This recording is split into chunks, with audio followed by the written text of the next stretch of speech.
Arthur berjalan menuju cahaya biru itu. "Perhatikan langkahmu," ucap suara misterius padanya. Tiba-tiba, batu yang diinjak Arthur retak saat ia berusaha menggapai cahaya biru yang berada di atas. Tanpa sempat menghindar, ia pun terjatuh. Arthur jatuh ke bawah dan menghantam tanah dengan cukup keras. Sambil memegang wajahnya, Arthur tampak kesakitan. "Aku akan jauh lebih senang jika mendapatkan peringatan sebelum jatuh," ucapnya dalam hati. Ia berusaha bangkit sambil menepuk-nepuk debu yang menempel di pakaiannya. Langkahnya mulai kembali, meski ragu. Ia berjalan perlahan, terlihat gugup. Keringat dingin membasahi pipinya.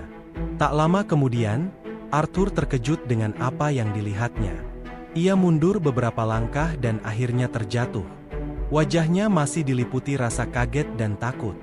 Di hadapannya berdiri sosok bertubuh besar dengan mata berwarna merah darah dan tubuh hitam pekat. Aura kuat memancar dari makhluk itu. "Apa itu?" gumam Arthur dalam hati, tercengang dan seakan tak percaya dengan apa yang disaksikannya. Sosok misterius itu kemudian berkata dengan suara berat, "Akhirnya kita bertemu juga, Nak." Makhluk hitam itu berjalan perlahan mendekati Arthur. Monster itu melangkah semakin mendekati Arthur. Arthur terlihat sangat ketakutan. Mulutnya terbuka, namun tak satu kata pun keluar. Tepat ketika makhluk itu berdiri di hadapannya, ia berkata dengan nada tenang namun menyeramkan, "Serangga akan masuk ke dalam mulutmu jika kau membiarkannya tetap terbuka." Mendengar itu, Arthur langsung menutup mulutnya rapat-rapat. Di depan makhluk misterius itu, ia terlalu takut untuk bergerak sedikit pun. Arthur memperhatikan bahwa ada sebuah luka menganga di tubuh makhluk tersebut. Tanpa banyak bicara, makhluk itu mengulurkan tangannya ke arah Arthur. Dengan ragu, Arthur akhirnya meraihnya. "Aku butuh sedikit waktu untuk membuka dimensi yang cukup kuat, untuk mengantarmu pulang ke rumah," ucap makhluk itu. Suaranya kali ini terdengar lebih lembut, seolah mencoba menenangkan Arthur. "Aku punya rencana spesial untuk menjagamu sampai waktunya tiba," lanjut sosok itu sambil menunjuk ke arah beberapa buah yang tergantung di atasnya. "Terima kasih," ujar Arthur dengan suara terbata. Ia mulai berjalan perlahan, matanya tertuju pada buah-buah berwarna ungu muda yang menggantung di sekitarnya. Salah satu dari buah itu menarik perhatiannya. Arthur mendekat, lalu memegangnya sambil berkata dalam hati, "Ini kelihatannya bagus." Saat ia melihat pantulan wajahnya di permukaan buah itu, kenangan masa lalu pun muncul. Ia teringat ayah dan ibunya, tawa mereka, dan saat-saat bahagia yang kini terasa begitu jauh. Kerinduan untuk pulang seketika memenuhi hatinya. Namun tak lama kemudian, Arthur menggelengkan kepala, mencoba mengusir lamunan itu, dan menarik dirinya kembali ke kenyataan. Beberapa saat setelahnya, tiba-tiba Arthur dikejutkan oleh makhluk yang mendampinginya.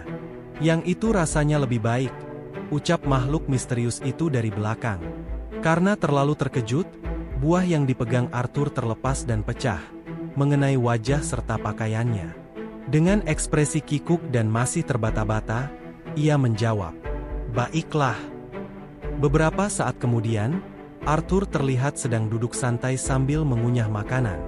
Di sampingnya, makhluk misterius itu duduk menemani. Arthur melirik ke arahnya. Meski sedikit malu-malu, akhirnya ia membuka percakapan. "Kau bilang padaku bahwa kau adalah seorang wanita, tapi aku sama sekali tidak tahu harus memanggilmu apa?" tanya Arthur dengan nada pelan namun penasaran. "Namaku Sylvia," jawab makhluk misterius itu dengan lembut.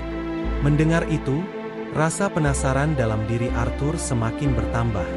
Ia pun memberanikan diri untuk bertanya, "Sylvia, bolehkah aku menanyakan beberapa pertanyaan?" "Silakan," jawab Sylvia, "tapi mungkin aku tidak akan menjawab semuanya." Mereka pun mulai berbincang. Arthur mengajukan beberapa pertanyaan yang sudah lama mengganggu pikirannya. "Rasa takutku pada penampilannya perlahan sirna," pikir Arthur. "Lalu aku pun mulai menanyakan semuanya. Di mana sebenarnya tempat ini? Kenapa aku sendirian di sini? Dari mana asalmu? Dari mana kau mendapatkan luka itu? Dan Kenapa kau menyelamatkanku? Sylvia menatap Arthur dengan tenang, lalu mulai menjawab satu persatu. Pertanyaan pertamamu cukup mudah, katanya. Tempat ini berada di zona Marrow, tepatnya di antara wilayah para binatang buas dan hutan El Shire. Tidak ada yang mengetahui tempat ini, karena aku selalu melemparkan sihir penangkal kepada siapapun yang mendekat. Dan kau adalah orang pertama yang berhasil memasukinya. Arthur menggaruk kepalanya, terlihat canggung dan malu-malu. Kau bisa memanggilku Art, katanya sambil tersenyum tipis. Keluargaku memanggilku begitu. Art, singkatan dari Arthur. Baiklah, aku akan memanggilmu Art, balas Sylvia dengan lembut. Lalu ia melanjutkan penjelasannya, menjawab pertanyaan kedua. Untuk pertanyaanmu tadi, aku di sini sendirian karena memang tidak punya siapapun. Art terdiam, tak tahu harus berkata apa. Aku punya banyak musuh, lanjut Sylvia. Mereka sangat ingin merebut sesuatu yang kumiliki. Arthur masih terdiam, menyimak dalam hening. Semakin dalam ia mendengarkan, semakin rumit perasaan yang muncul dalam dirinya. Sylvia kemudian mulai bercerita tentang lukanya. Luka ini, kudapatkan saat pertempuranku yang terakhir, ucapnya pelan, sambil memperlihatkan bekas luka itu pada Arthur. Waktu itu, aku hanya bisa berusaha kabur. Ia terdiam sejenak, lalu melanjutkan. Dan alasan kenapa aku menyelamatkanmu. Sylvia menggantung kalimatnya, lalu perlahan berdiri. Mungkin karena aku tersentuh oleh keberanian dan pengorbananmu. Atau mungkin hanya karena aku kesepian. Ia menarik napas dalam. Aku sebenarnya juga tidak terlalu mengerti akan hal itu. Arthur ikut berdiri, menatap Sylvia dalam diam. Aku minta maaf, Art, tapi aku harus segera permisi untuk malam ini, ujar Sylvia sambil mulai berjalan meninggalkan Arthur. Lukaku mulai bernanah, dan aku harus berada dalam kondisi yang baik untuk membuka celah dimensi besok. Arthur tersenyum kecil, lalu menjawab, "Oh, baiklah. Selamat malam, Sylvia." Ia berdiri sendiri, menatap langkah Sylvia yang menjauh. Dalam hening malam, ia merenung. Saat sosok menakutkan yang memakai baju besi itu beranjak pergi, pikirnya dalam hati. Aku tidak bisa tidak memikirkan betapa kesepiannya dia selama ini. Saat Sylvia hendak benar-benar pergi, ia tiba-tiba berhenti dan menoleh ke arah Arthur. "Oh, aku hampir lupa," katanya. "Penglihatanku tidak bisa menjangkau tempat tepat di mana mereka berada. Tapi satu hal yang bisa kupastikan, keluargamu dan teman-temanmu selamat. Yakinlah akan hal itu." Sylvia tersenyum, mencoba menenangkan hati Arthur. Arthur terkejut. Matanya langsung berkaca-kaca. Kecemasan yang selama ini mengikat hatinya perlahan mencair. Emosi bahagia yang tak terbendung meledak begitu saja. Air mata mengalir membasahi pipinya, namun kali ini bukan karena sedih, melainkan karena kelegaan. Senyum hangat muncul di wajahnya. Untuk pertama kalinya sejak ia terjatuh ke dunia ini, ia merasa hatinya tenang. "Terima kasih, Sylvia," ucap Arthur dengan suara bergetar. Beberapa saat kemudian, tampak Arthur dan Sylvia duduk berdampingan, menghabiskan waktu bersama. Seiring berjalannya waktu, pikir Arthur dalam hati, kami menjadi sangat akrab. Sylvia dan aku sering menghabiskan waktu selama berjam-jam hanya untuk membicarakan berbagai macam hal. Saat dia tidak sibuk mempersiapkan portal untuk membawaku pulang. Hari-hari pun berganti.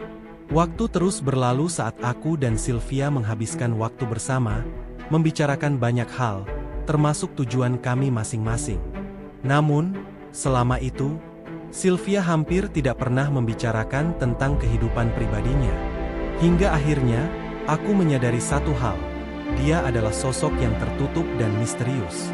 Saat itu, aku sedang duduk bersila, mencoba bermeditasi untuk mengeluarkan manaku. Sylvia mengingatkanku pada istilah lama, pikirku. Jangan pernah menilai buku dari sampulnya. Penampilannya memang bisa membuat siapapun trauma. Tubuh hitam besar, mata merah menyala, dan aura mengintimidasi. Namun di balik semua itu, dia adalah sosok yang ramah, lembut, sabar, dan hangat. Sylvia menghampiriku sambil membawa sesuatu di tangannya. "Apa kau ingin sesuatu yang lain untuk dimakan, Art?" katanya dengan suara lembut. "Buah ini sangat enak, dan jarang sekali tumbuh di sekitar sini." Aku mengangguk dan menerima buah yang ia tawarkan. Saat melihat senyum kecil di wajahnya, aku teringat pada ibuku. Dia juga sangat lemah lembut dan ramah.